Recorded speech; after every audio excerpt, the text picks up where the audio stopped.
Hello again. As the lockdown continues across the country, domestic workers are among the hardest hit. The majority of them aren't registered for the Unemployment Insurance Fund. Now, these household workers are forced to stay away from work during level 4 of the lockdown. Izwi Domestic Workers Alliance has surveyed some of these workers to find out the extent of their plight. We speak now to Amy Teki, co-founder of Izwi Domestic Workers Alliance. Thank you very much for joining us, Amy. So in the survey that you conducted, you spoke to some 600 domestic workers. Just how many have access to UIF?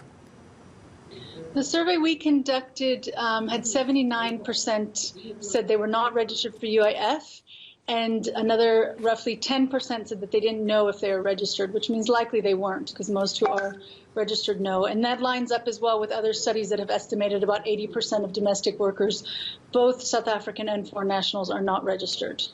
And what were some of the reasons that they gave you?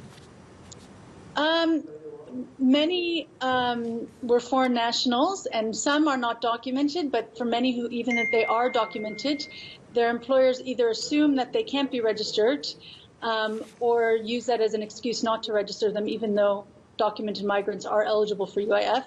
But I think for the most part, it's employers just don't get around to it. Many employers just kind of don't recognize the fact that they are an employer because they have someone working at their house, and therefore they're subject to labor regulations.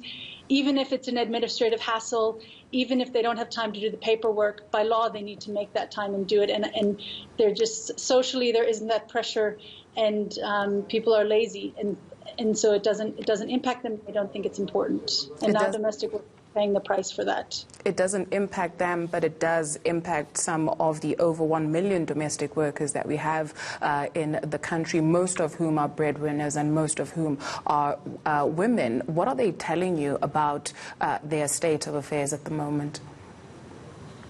Honestly, it's heartbreaking. I mean, as Izwi, myself, and all of our team leaders are getting messages in our WhatsApp inboxes all the time of women who are not able to feed their children, who don't know where their next meal is coming from, whose whose landlords are evicting them, and they don't know where to go. We had a woman just now who's so sick, and finally we found it's because she's got a 6-year-old child, and she's trying not to eat, even though she's on chronic medication, because she wants to save whatever little food she has for her child. So it's very dire, it's very dramatic, and it's very tragic. It's dire, it's traumatic, it's tragic. You are making a call to the Labour Department, though. What are you looking for from them? We're making a call to the Labour Department to reconsider their refusal to include unregistered workers in the TERS wage subsidies. They've been very clear that they're only taking people who are already registered for UIF, and they're not taking new UIF registrations, which then excludes most domestic workers. And that has to be reconsidered, and they need to change their stance and include unregistered workers. Otherwise, we're going to have hundreds and hundreds of thousands of families going hungry. And it's also a call to employers as well.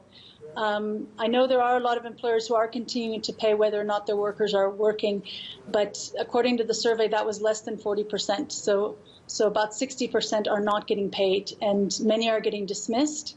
And I know employers are also suffering, but it's very easy to say no work, no pay. But domestic workers are already making such minimal wages that are below the poverty line that you can't expect them to live off any savings. In terms of giving people access to information and knowledge, yes, the onus is on the employer to make sure that they have registered their domestic worker for the Unemployment Insurance Fund. But are you training, or is we training or making domestic workers aware of their rights post this as well, in terms of what they need to say to their employers to make sure that should a situation come up, they're okay as well? Absolutely, and it's something, I mean, labor rights education is core to what we've been doing for the last few years, and that includes UIF as well as so many other labor issues.